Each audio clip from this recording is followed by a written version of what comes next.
Une étoile de mer qui nous salue, une langouste, quelque peu intriguée par notre présence. Nous ne sommes pas dans un aquarium, mais à quelques mètres sous l'eau, dans la baie de Genipa.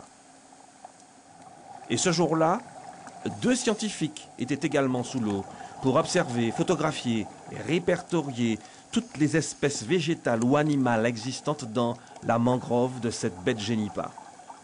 Comme par exemple cette grande crevette nettoyeuse, très rare aujourd'hui. Objectif de ces scientifiques, réaliser un inventaire de la mangrove. Mangrove en tant que milieu aquatique, mangrove en tant que forêt, mais aussi la conséquence des actions de l'homme sur ce milieu. Et revoilà nos scientifiques, quelques heures plus tard, pour commenter nos images. Des poissons papillons qui vivent en couple, hein. Donc on voit 2 poissons papillons au milieu d'une éponge qui est une Amphimédon compressa, donc c'est une éponge rouge. Et par contre, tu vois, on remarque un peu d'algues dessus. Donc là, ça montre qu'il y a quand même un peu de pollution par des agents nitratés, hein. Quand la sédimentation est trop importante, en fait, la vie qui se trouve au fond de l'eau n'est pas possible. D'accord ? Il y a beaucoup d'algues qui ne peuvent pas survivre, beaucoup de phanérogames qui sont des plantes, hein, qui n'ont pas assez de lumière. Beaucoup d'organismes qui se font recouvrir et beaucoup d'organismes aussi qui ne peuvent pas se fixer. Donc il faut bien comprendre que tout ce qu'on a vu à l'écran, c'était des animaux qui étaient vivants. Donc tous ces rochers colorés, c'était des animaux vivants, ils vivent fixés. Donc à partir du moment où il y a trop de sédiments, ils ne peuvent plus se fixer et donc on perd en vie et on perd en biodiversité. Par exemple, là, c'est une Agélas, donc c'est une éponge, là aussi une éponge grumeleuse avec une forme assez intéressante puisqu'on voit qu'elle n'a pas trop subi d'agression. C'est encourageant parce qu'il y a encore de la vie, il y a encore de la biodiversité sous l'eau dans la baie de Genipa. Et par contre, ça envoie un signal d'urgence. Il faut vraiment que tout le monde fasse un effort pour mieux protéger cette baie et permettre que ces derniers endroits où on trouve encore une vie assez riche dans la baie soient protégés. Une baie menacée par l'homme. Tous les produits chimiques que nous utilisons chez nous, dans nos éviers, nos lavabos, se retrouvent dans la mangrove. De plus, les scientifiques ont noté la présence de nombreux sédiments dans cette baie.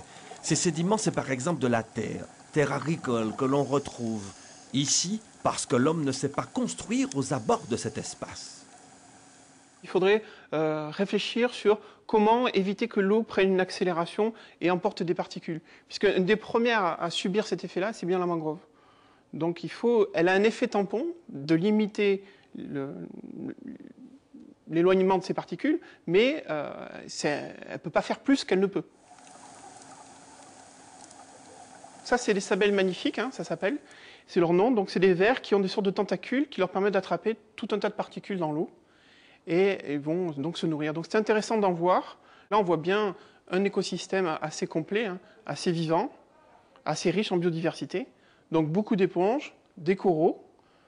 Les solutions, c'est une utilisation raisonnable de la ressource. On a vu, par exemple, un ange français d'un assez grand gabarit, on n'en voit plus beaucoup de cette taille-là, donc ça veut dire peut-être faire attention aux prises qui sont faites, permettre une régénération avec peut-être certains endroits mis en réserve comme c'est prévu, pendant que d'autres peuvent être continués à pêcher.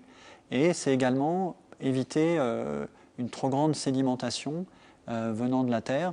Donc ça, c'est une responsabilité de tous les habitants de la Martinique. C'est un milieu très riche, c'est une biodiversité très riche. Il faut vraiment, c'est un trésor que la Martinique a. Il faut vraiment en prendre conscience.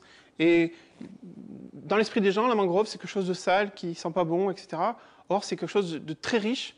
Et il faut vraiment défendre ce point-là.